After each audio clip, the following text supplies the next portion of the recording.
And welcome back to the hottest marriage show in our house. It's I, John D. and Kanika, a.k.a. And Too Much Podcast. How you doing today? I'm fine. How are you? I'm well. Thank you for asking. How was your week? Uneventful. Really? Like Yours? Go ahead. I was gonna say, like, why are your weeks uneventful? Are you like you just go with the flow, or Yeah, there was nothing too pressing, nothing that stressed me out. I just kind of was able to do everything without any big problems. Got you. Well, this week yesterday ended Teacher Appreciation Week and Nurses Week, and this is by far the best Teacher Appreciation Week I've ever participated in. You almost missed it by not coming back to education for a second. I know. I think the school that I work for, they really do go an extra mile for teachers or educators in the building, staff, and it was awesome. Every day was something different, and even the kids, they brought things, and it made me feel like maybe I wasted all the other 19 years because kids were bringing me stuff. Like before, kids used to bring me food, but now it was like items that I could bring home, and it was pretty cool. I was talking to our son today, and I said, "Do you love me?" He said, "Yeah." And I said, "How do you know?" He was like, "What is love? What is it to you?" So the question is, what is love? How do you know that you love somebody? I can tell you my answer. Okay. After you give us yours. No, you do it. Well, when he asked me that, I was like, I love you because, we love you because we want only the best for you, and we're willing to use our time to find solutions for any of your problems. Like these things that we do for you, we don't do this for other people. And it's not just because we're your parents, but it's because we know that you can develop a better product when you're happy. And we started talking about anxiety and being overwhelmed. And I told him, like, there are other people that are overwhelmed and have a lot of anxiety, but we're not looking for solutions for them. And we love you so much that we want you to be able to share with us so that we can help you find answers that you don't have to find because you're not old enough or experienced enough to be able to come up with those answers. And I said that I didn't feel like this before. I told him, like, I didn't love you guys in the beginning because I didn't know how. And I was like, over the course of time, I learned how to love my kids, and I can see when people say it, why they mean it. Like before, I loved them. I didn't want anything bad to ever happen, but the things that I do now and how I think about them, it shows me that it's levels to love. And they made me appreciate the journey of becoming a better father and husband. So overall, I just told them, it was like, you're willing to do things for people that you love so that they could be in a better place. Mm-hmm. So what is love to you?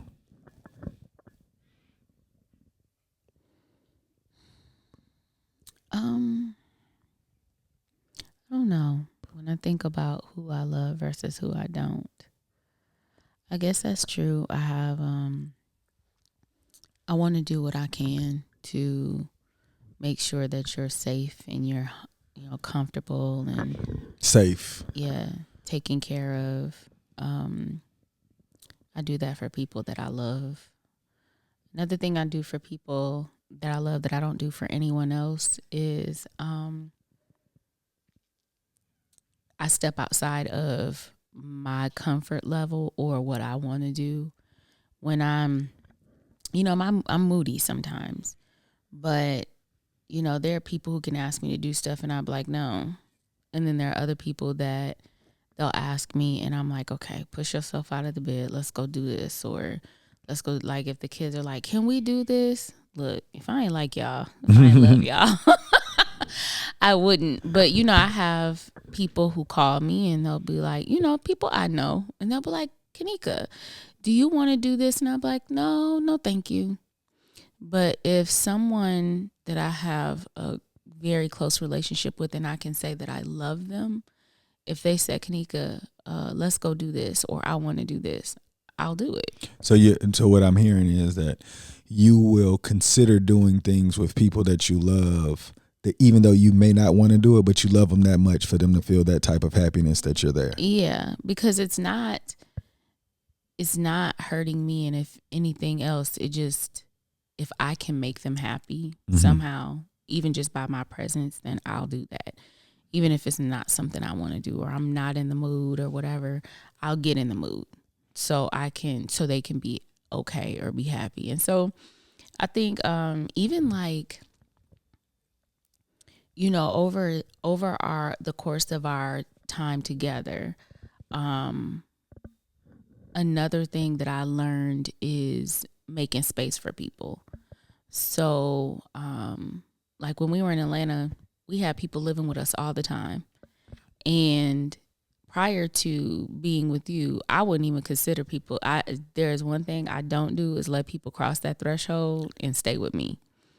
But it got to the point where I understood, like, that's another way that I can stand in the gap for somebody when they need it. And to provide somebody a space when I protect my peace and my space at home with my family as much as I do. If I open the door and say, come in, then that's another way of knowing that, I love you. Because that's also stepping outside of my comfort level. And it's okay for me to make myself a little uncomfortable for them to be okay. I'm good with that. People I don't love, I wouldn't even consider. I'd be like, well, what else can you do? Yeah. What do you think you could do to make that happen? And it won't be anything I'm offering from me. You know what I'm saying? I like you, but there's a love I have for certain people, Yeah. So yeah, that's how I know I love somebody. If I'll make myself a little uncomfortable to know that they're going to be okay or they're happy or whatever, I'll do that. So listening to you, it kind of made me think about the conversation Dallas and I were having after we got to the love part. And I was telling him about boundaries. And he was like, did you always know how to make boundaries? I was like, no. I was like, how did you learn? I was like, after your boundaries get crossed so many times, you have to come up with some type of solution. And I told him I became a bully. He said, you were a bully? I was like, I was. But I didn't know I was a bully. I was just making sure that nobody was going to cross me anymore without getting hell. Yeah.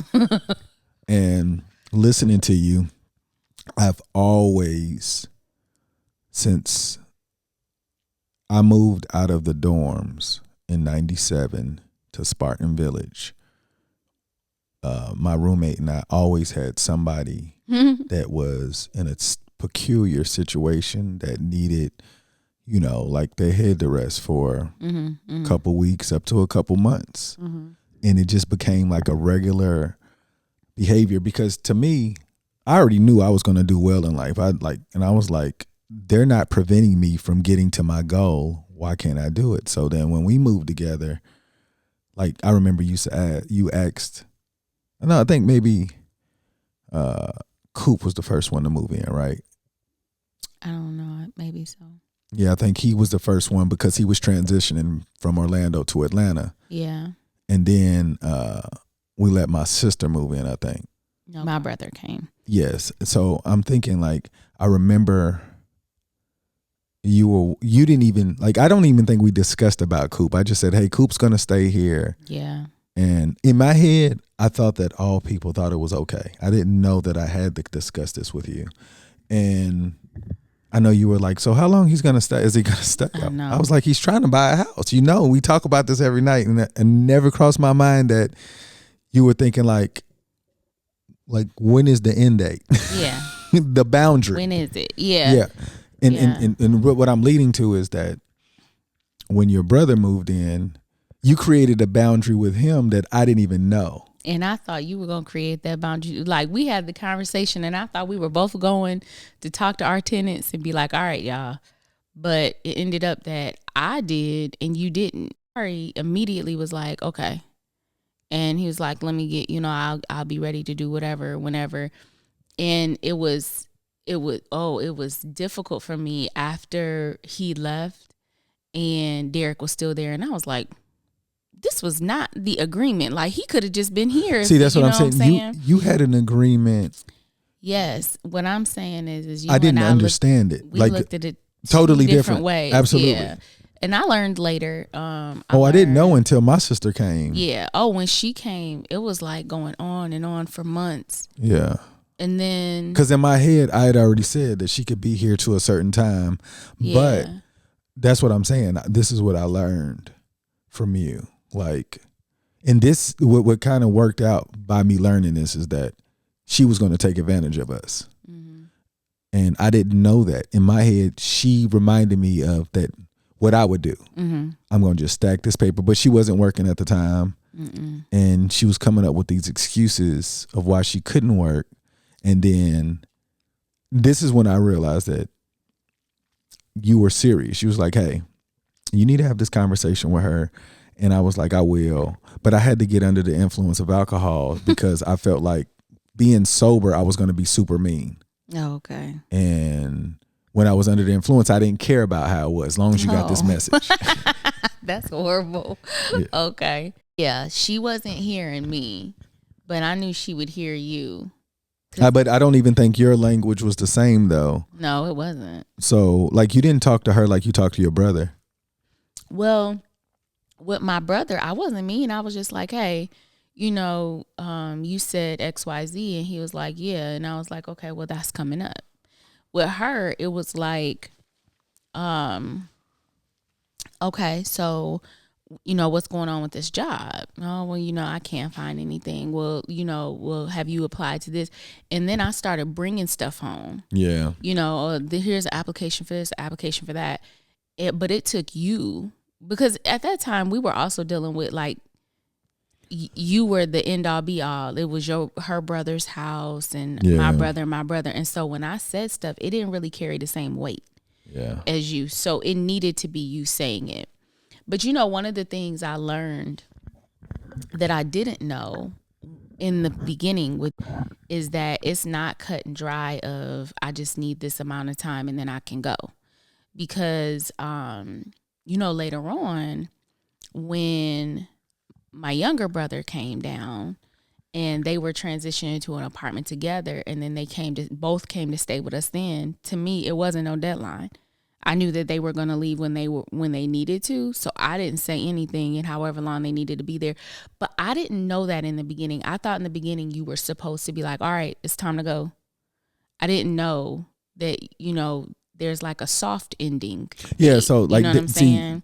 In my prior experience of having people live with us, I never told them that they had to get out. They got out because they did what they were supposed to do. Correct. So in my head, my sister was in that category, but I didn't know where she was in life to know that she wasn't in that category. Yeah. And with you creating a boundary for her, I think it helped her mature in areas that she didn't know she was capable of. And I wouldn't have been able to do that because I would have been like, just kind of like, what is it called when you kind of just, you're like letting it play out, but you're not getting the results that you think you should get. Yeah. So like you taught me that what I was seeing wasn't what I was really seeing, and talking to Dallas about creating boundaries. I said, typically, if you don't have parents to tell you different ways to create them, that your boundaries being crossed so many times is going to allow you to create a threshold where nobody can cross again. Yeah. Or you're going to just not deal with people anymore. Well, I think my mom taught me that because my mom was very, even in her conversations about how she would handle things at work, she would come home and talk to us about work if there was a certain situation, but there was always a firmness in how she handled it. And like, it was done. We're not going to drag this out. This is what it's going to be. And even, and with the idea of people living with us, my mom, I think I've said this before, like she would be like, okay, so what are your next steps? But nobody ever came to live with us, even if they had a hard time. So I didn't get that. And at one point, we had to leave our house for a little bit. And we stayed with my aunt. My mom moved us in there and was like, if we have to find another place to be, she was looking for another place for us to be. And then when it was time for us, everything was cool at the house, so we could come back to the house. We didn't have to have an apartment. She like snatched us back up out of there, and we were back in house. Like my mom wasn't one to be in other people's space. And so that's what I thought I was supposed to be doing. But I mean, it's not a problem. It's not a problem for me now, understanding, but there are boundaries, and how you set boundaries to me is really based on your relationship with the person. Because there are certain people that aren't going to require you to call them out. Yeah. And then there are other people at will. And I didn't know that part either. There were certain people I didn't have to say anything to them because they already had stuff in mind and they were going to do what they were going to do. And then there were other people that it's like, if you ain't going to say nothing, I ain't going to say nothing. So, yeah, and I think that not just with living with people, but I think that with a lot of situations in setting boundaries, there are going to be some people that's like, I'm going to do what I do, and if you ain't going to say nothing, I'm going to push a little bit more, and I'm going to push a little bit more and see how far I can go with it. And there are other people that are like, I'm so grateful that, you know, you're allowing me to do this particular thing. I'm not going to go no further, you know, because I want to, you know, but it just depends on the person, I think. Yeah. But setting boundaries for me was like cutting off a space for myself where I could be and nobody else could go. Yeah. Yeah. I guess learning to set boundaries it's a lot easier for me now, but it just kind of got to that point because I didn't realize how important boundaries were until I was talking to Dallas again about, you know what he said to me? He says he knows that you treat kids differently in the home. What? Yeah, he said he can recognize it. And not only that, I said, you know, I know that also, but I will say this, that she treats you like the dogs. Oh, my God. And I'm going to tell you why. There's a level of firmness that the dogs don't understand, or your son. Like when your son crosses your boundary, it doesn't sound like he's crossing your boundary. It sounds like, you can do it again because I'm a laugh. It's almost like I told him that about the kid that was bothering him at school. I said, he really enjoyed your company. It's just that he didn't know that you were serious about your boundaries. And I said, you and your mother have a problem with being mean to people. And especially about the people that you care about. And I'm not saying that he cared about the kid like that tonight. He just didn't know how can he set the boundary without making the kid not like him. And to me, I feel like with you and the dogs, like when the dogs come up to you and they jump up on you, in my head, you're supposed to say no and knock them down. They keep doing it like she's going to pick us up and carry us into, like, they're 50 pounds. I'm not going to do that. No, but I'm saying like they're so like, and like even with Dallas, like sometimes I can hear like you mean you're serious, but it doesn't sound it. It sounds like it's okay. I'll accept this, you know? So overall, I think that being that you guys have this relationship, the relationship that you do have, he models that a lot. And he doesn't understand. That's why I was like wanted to talk about boundaries, because like majority kids his age don't know unless you've crossed it and then you see this other side like, like no kid says I want to keep poking this kid until they want to smack the heck out of the kid. That's true. You know what I'm saying? Nobody says, you know what? I wonder what he will do if I keep doing this. How far? Like, I see that in the movies, and we discussed that in the movies. They show the most extreme circumstance, like they over exaggerate things. But overall, kids don't want to do that to each other, but they get there because there's a level of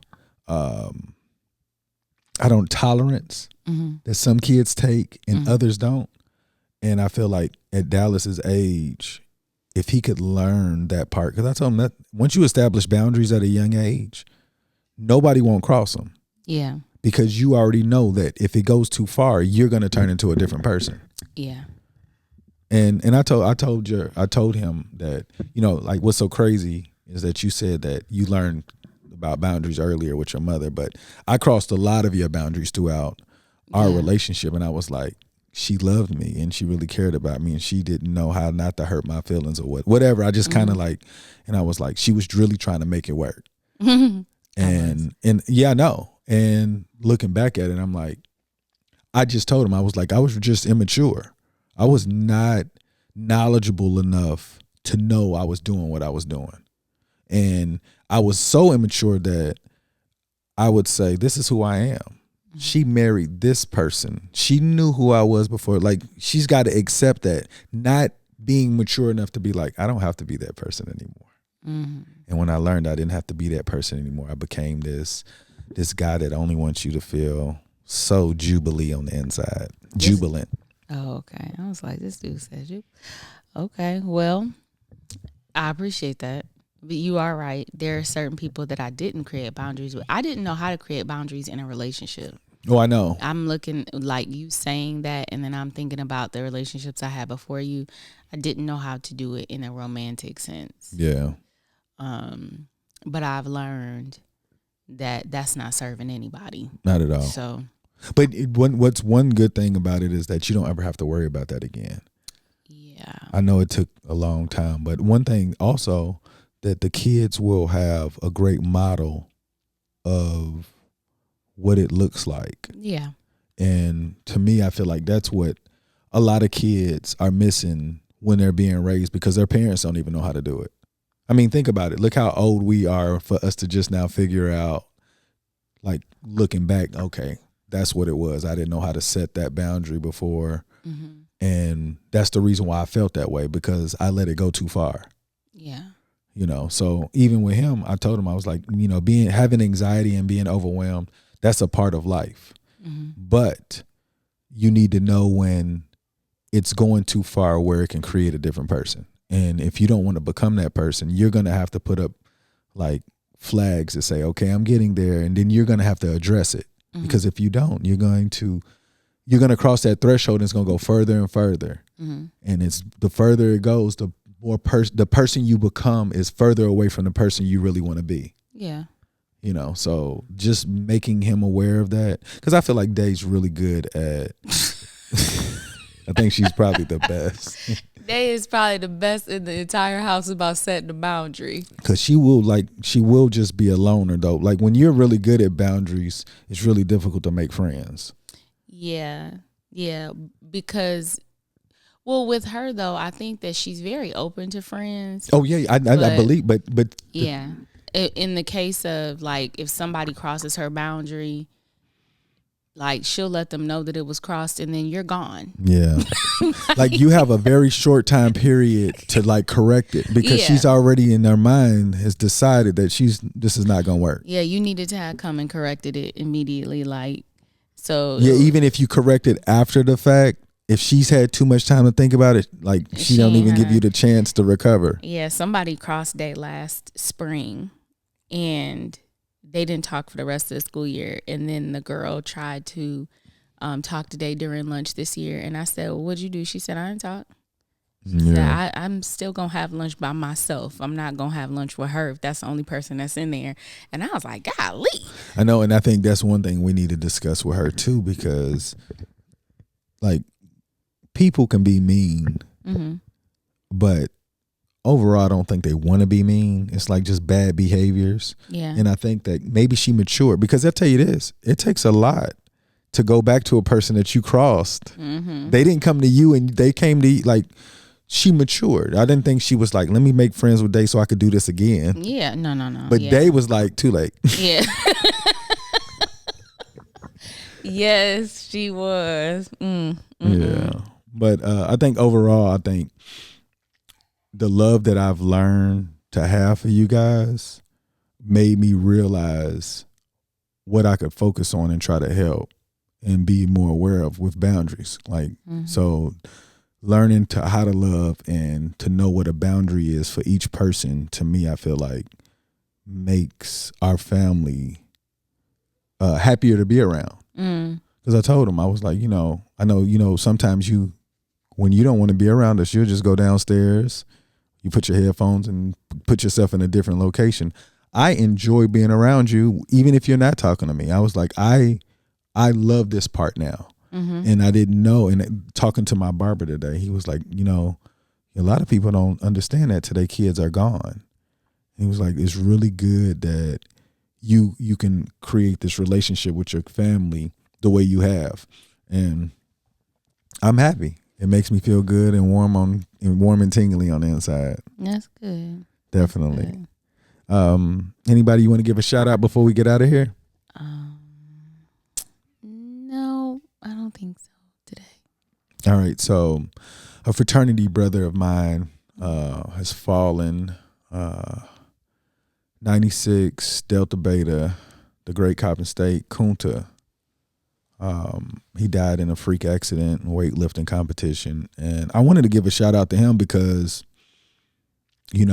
when I was going through this change, he was one of the few that reached out to me and said he loved what I was doing. He was like, you don't need anybody to get better. And he was like, hey, if you have he was really holistic. He practiced holistic practices.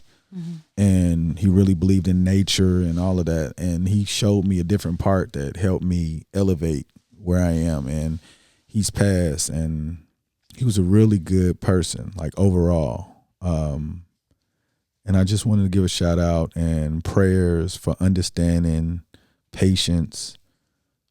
And I hope they get the message on why he had to die. And I know like some people don't believe in that, but I believe that anybody who leaves, there's a message for somebody. And the message I took, we need to appreciate every moment we got, because you never know. Like, it was a freak accident, so don't take that for granted. Yeah, because anything can happen.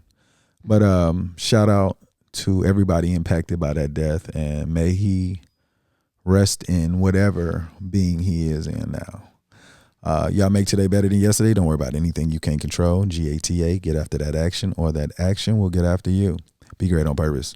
Boom.